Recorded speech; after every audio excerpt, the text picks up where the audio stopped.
Subhanaka la ilma lana illa ma 'allamtana innaka antal alimul hakim. Rabbi shrah li sadri wa yassir li amri wahlul 'uqdatam min lisani yafqahu qawli waj'al li waziran min ahli amma ba'd. Janabal kurama, masyayikhana al-a'izza, para alim ulama, para ustadz yang saya ta'zimi dan yang dimuliakan Allah, para pembina majelis ta'lim, para ketua dan seluruh pengurus majelis ta'lim yang hadir pada kesempatan siang hari ini, khususnya ketua dan seluruh pengurus majelis ta'lim Al-Hikmah selaku penyelenggara tabligh akbar pada kesempatan kali ini yang saya hormati, kepala, wakil kepala dan seluruh pengurus KDEI di Taipei yang saya hormati,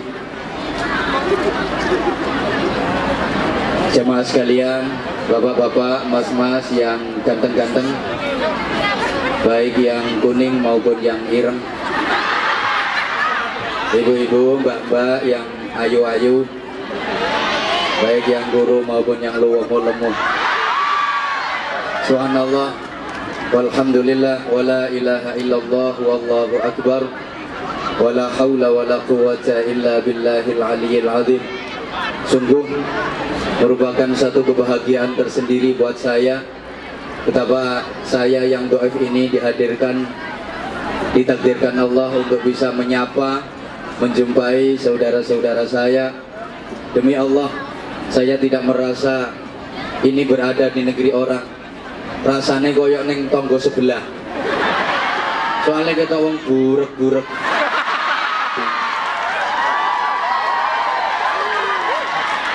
Saya tuh bener gak rumongso nek nyebrang segoro, soalnya numpak pesawat.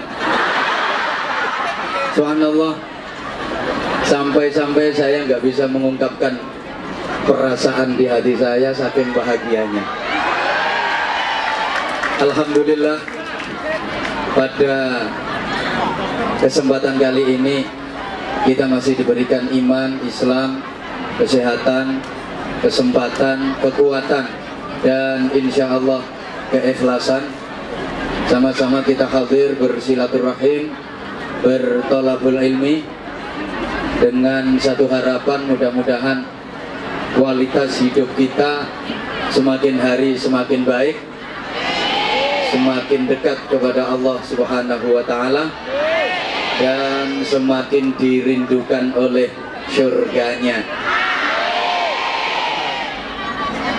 Tadi acara diawali dengan pemotongan tumpeng. Ini merupakan satu lambang, merupakan satu isyarat. Kata orang Jawa, tumpeng itu artinya limang waktu kudu sing mempeng.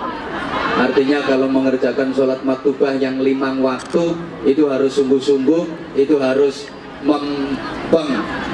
Tumpeng itu bentuknya lincip. Lah kalau orang Bojonegoro, Tuban, Madiun, Ngawi itu lek ngarani lincip ndukur itu buceng. Buceng itu artinya nyebute sing kenceng.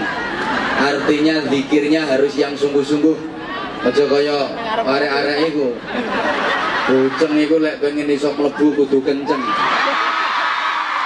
Artinya kalau ingin bisa benar-benar masuk kepada pemahaman hati, kekuatan hati, itu niatnya harus benar-benar kenceng.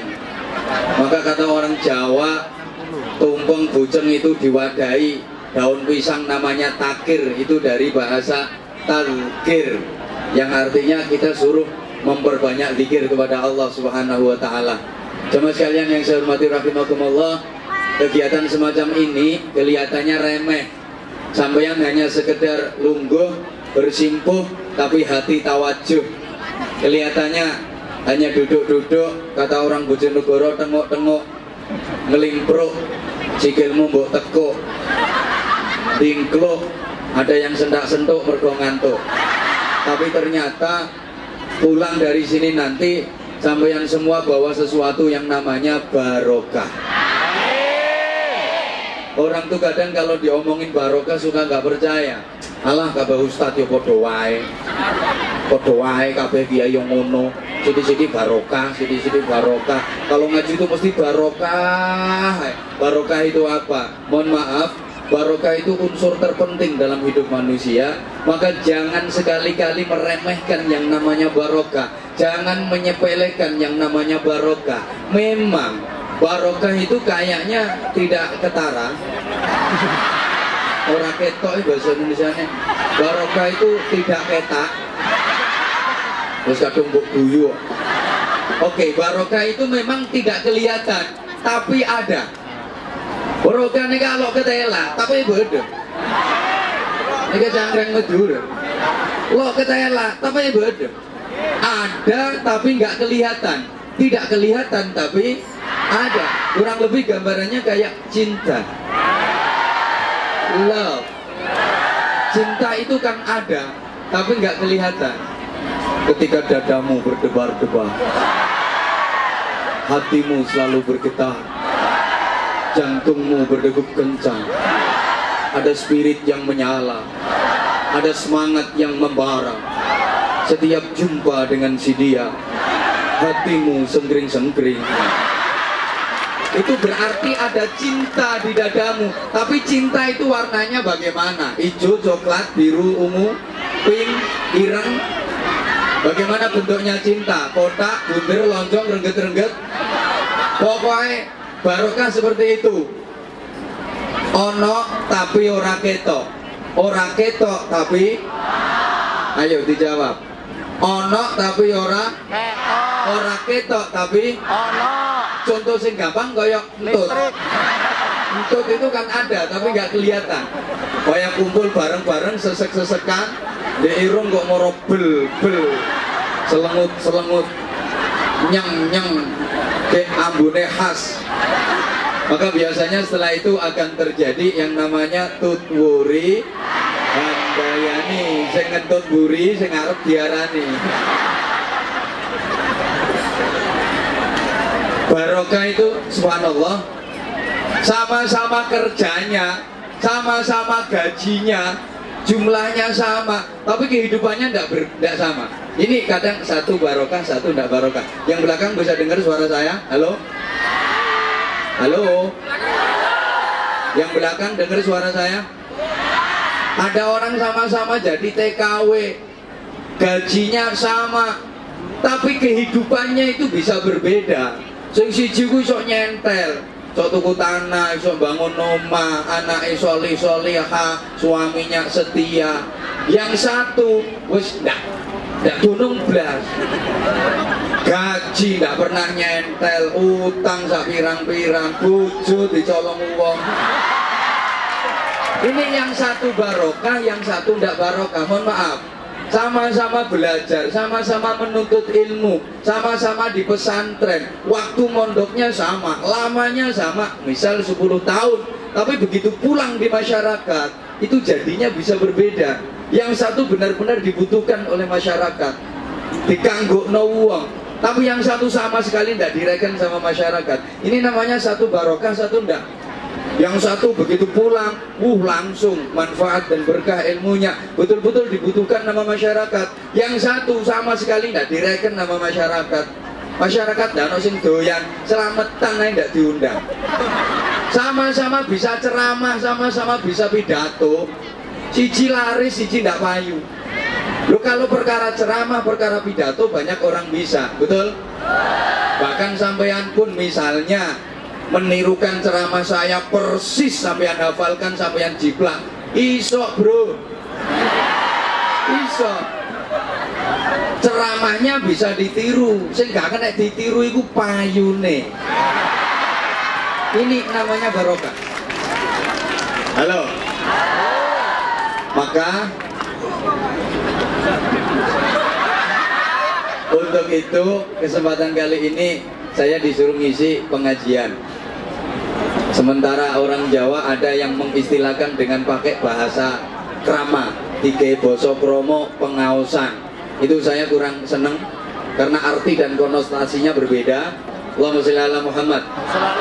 Saya lebih seneng pengajian daripada pengaosan. Karena kalau pengaosan itu yang datang dikasih kaos. namanya pengaosan, sing teko dikaosi. Tapi kalau pengajian itu yang datang dikasih aji-aji. Sampeyan lebih pilih mana? Dikasih aji-aji sama dikasih kaos? Kaos ya harap. Maaf, ini hanya sekedar bahasa pelesetan saya. Kalau pengaosan itu yang datang dikasih kaos. Bentar lagi rame-rame ini kampanye. Nanti banyak pengaosan-pengaosan dari partai-partai itu. Maka kalau di forum majelis taklim dimasuki partai politik, itu nggak bener, itu kurang pas. Partai apapun nggak boleh masuk ke majelis taklim. Namanya majelis taklim itu harus steril dari partai politik. Setuju? Allahumma sholli ala Muhammad. Karena ini bukan pengaosan tapi pengajian. Kalau pengajian yang datang dikasih aji-aji. Halo? Tapi jangan salah paham, aji-aji yang diberikan di forum semacam ini bukan berupa ake. Aji-aji ini duduk kol buntet, duduk merah delima, duduk pring petuk, duduk sabuk nogo sosro, duduk nogo sari. Aji-ajinya bukan pedang, bukan tombak, kiai pleret, bukan keris, bukan. Tapi aji-aji yang diberikan dalam forum semacam ini adalah aji-aji kalimat tauhid. La ilaha illallah. Barang siapa yang pegang aji-aji kalimat tauhid ini dengan kuat, dengan mantap, dengan yakin, pasti dia akan menjadi orang yang beja. Bejoy bahasa Indonesianya, ya beja, bahagia, mulia, selamat dunia sampai akhirat. Sampai nanti dia bisa membuka pintu surga. Dan aji-aji kalimat tauhid la ilaha illallah itu adalah merupakan miftahul jannah, kuncinya syurga. Ini aji-aji penyelamat kita dunia akhirat, yang bisa membela kita dunia akhirat, memuliakan kita dunia akhirat. Selain aji-aji kalimat tauhid ini, tidak ada artinya, tidak ada gunanya. Bapak Ibu jamaah dan saudara-saudara yang saya hormati rahimakumullah, sampeyan punya aji-aji apapun, nanti di akhirat gak bisa membela sampeyan, gak bisa menyelamatkan sampeyan. Halo? Ayo misal sampeyan punya aji-aji apa? Pak, taman dua aji-aji jaran goyang, atau garangan goyang, atau bahkan kirek goyang, gak ada gunanya. Taman punya aji-aji semar mesem, semar pendem atau semar ngising, gak bisa membela sampeyan, gak bisa menolong sampeyan di akhirat nanti. Bahkan di alam kubur pun gak bisa membela kita. Malaikat mungkar nakir yang sudah menghadang kita gak takut sama aji-aji sampeyan. Sampeyan punya jimat yang paling ampuh sekalipun, mungkar nakir gak takut. Sampeyan punya jimat apa? Tumbak, kiai pleret, mungkar nakir gak takut sama tumbak. Sampeyan punya keris, mungkar nakir gak takut sama keris. Apa mana kerismu bro? Gak lebih blas, mungkar nakir gak takut. Malaikat mungkar nakir gak takut sama keris kiai sengkelat, keris kiai pleret, keris kolom menyem, apalagi keris patih, keris biantoro, keris John, keris Dayanti, kerisnya gak ada yang ditakutin. Yang bisa membela kita, menyelamatkan kita, memuliakan kita dunia akhirat adalah kalimat tauhid la ilaha illallah. Nah, untuk mendapatkan aji-aji pembela dan penyelamat dunia akhirat tadi, jamaah rahimakumullah, caranya diantaranya kayak gini. Majelis taklim, baik secara langsung maupun ini di Taiwan lagi ramai on air, betul? Ini cara agar kita jadi orang baik. Allah itu kalau oke, diam. Ini satu bukti bahwa memang perempuan itu suka yang berdiri. Nanti ketika aku duduk diam, begitu berdiri semangat. Allah itu kalau menghendaki orang jadi baik, itu caranya diberi pemahaman tentang agama. Sebagaimana sabda Rasulullah Sallallahu Alaihi Wasallam, "May yuridillahu bihi khairan yufaqihu fiddin." Allah itu kalau menghendaki orang jadi baik, itu caranya diberi pemahaman yang mendalam tentang agama. Agar supaya bisa paham yang mendalam tentang agama, satu-satunya cara harus rajin ngaji. Nanti kita akan mempunyai kecerdasan yang komplit. Ini saya ulang dulu keterangan yang sering saya sampaikan, yang dalam bahasa kekinian sering diistilahkan dengan intellectual quotient, emotional quotient, and spiritual quotient. Understand? Terus gak ngerti ya wis, pokoknya yes. Minimal kan ngelegakno aku. Yang ngelegake wong ku yo ganjaran. Karenanya saya ulang kata-katanya, tolong nanti semuanya semangat. Yes, oke? Okay? Kalau Anda semangat, saya ikut semangat. Tapi kalau Anda loyo, saya juga ikut loyo. Terutama mbak-mbak, aku kan tergantung kamu tuh saya. Kalau kamu oke, aku sih oke-oke aja.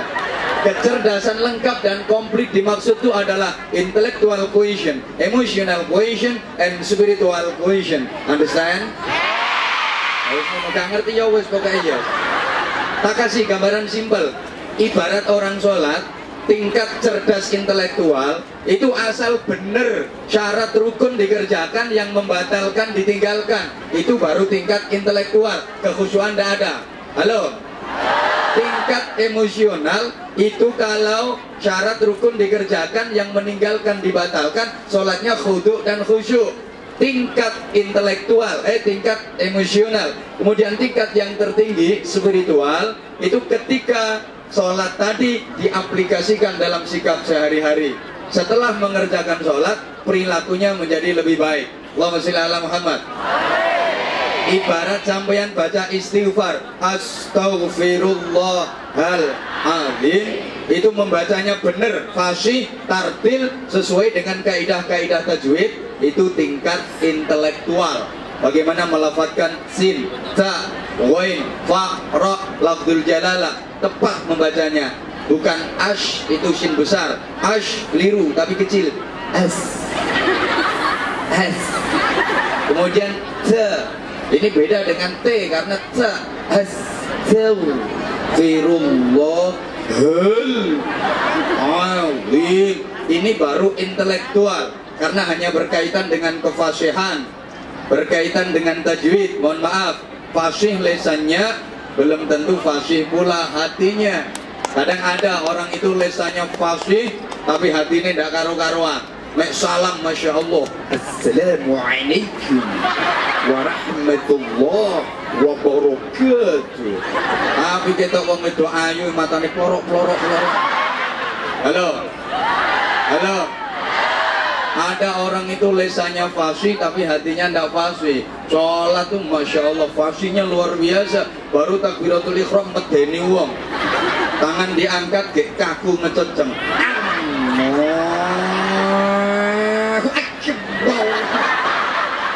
Malaikat itu sampai bingung.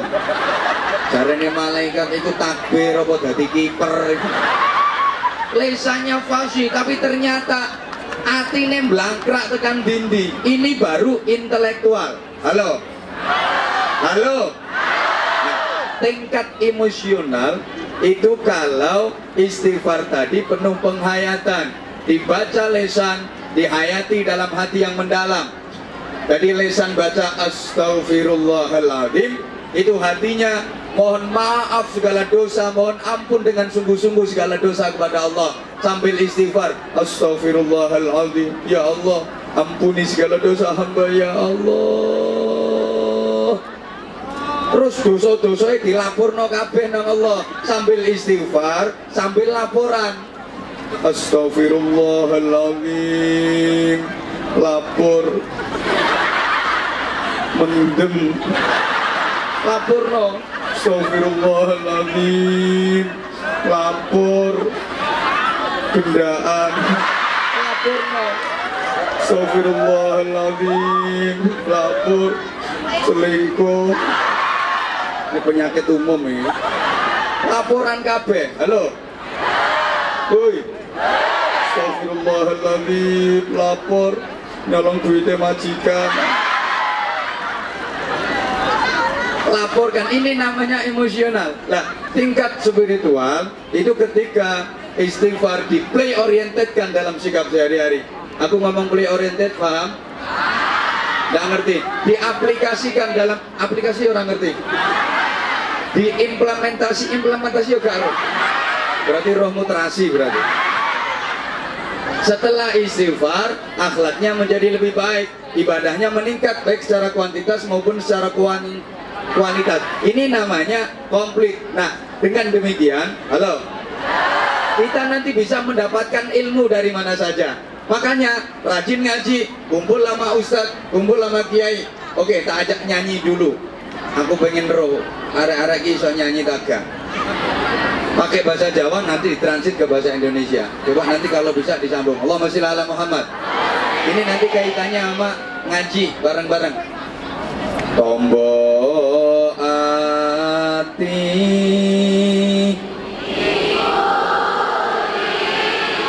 sampean pun disiki wong nang gore. Oh. Sik. Ndak ngerti karepku itu limo. Karepku dudu ngono kok. Jadi malah aku lali sisan ini. Coba. Tombo ati gose mungkin iki karo lali eling-eling kok iku limo tombo ati kumpul kiai ngono lho maksudku. Kumpul sinten Mbak? Kumpul kiai itu bersasat kumpul sama Nabi. Omong-omong bareng kiai itu sama dengan omong-omong bareng Nabi. Mujalasah dengan kiai itu ibarat mujalasah dengan Nabi. Memandang wajah kiai sama dengan memandang wajah Nabi. Tapi yang kiai beneran. Kiai sen temen lah, saya ngomong ini bukan kiai ini. Pak Yai. Harus numpak terus gerayai. Itu salahnya yang ngeluh. Salahnya yang manggil. Halo, kiai yang benar. Maka yuhsyarul mar'u ma'aman habba. Orang itu besok di akhirat akan dikumpulkan dengan siapa yang disenangi dan dikumpuli waktu di dunia. Kalau di dunia senang kumpul sama ulama, besok di akhirat pun juga akan dikumpulkan sama kiai alam ulama. Insya Allah. Nah, agar supaya kita bisa benar-benar kumpul sama kiai, kumpul sama ulama, dunia dan di akhirat, aku pesen kalau zaman lagi pulang ke Indonesia, kalau sowan ke ustadz, sowan ke kiai, ke rumahnya kiai, iku aja kulino kok uang tok. Mestine ya kudu karo nyangking. Sampeyan kok salah terus kok. Nyangking pertanyaan. Ini urusannya ngaji kok. Nyangking gula. Ini urusan ngaji. Ada yang jawab tuh malah nyangking upload. Ono sing terang-terangan duit. Berarti selama ini sama negatif penilaiannya sama kiai. Gua anggap kiai ku materialis ngono kuwi. Kok orang genah. Mbok pikir kiai kene karo duit terus moh ngono piye kok ya. Ini gua negatif orang genah. Oke, tak terusin dulu nyanyinya.